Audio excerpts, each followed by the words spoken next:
সকাল সকাল 12 তারিখে আপনাদের কেউ যদি বাধা দেয় সেই বাধাকে আপনারা মানবেন।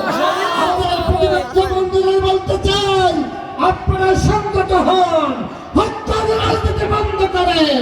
দাঁড়িপাল্লার পক্ষে আপনারা আমাদের ভালোবাসা শ্রদ্ধা উজাড় দিচ্ছি, আপনারা এই জোরে আসেন আমাদের পক্ষে লাইনে মানুষের বিবেকের এই সারা আপনারা জাগান। আমার তৌফিক ইল্লা বিল্লাহ।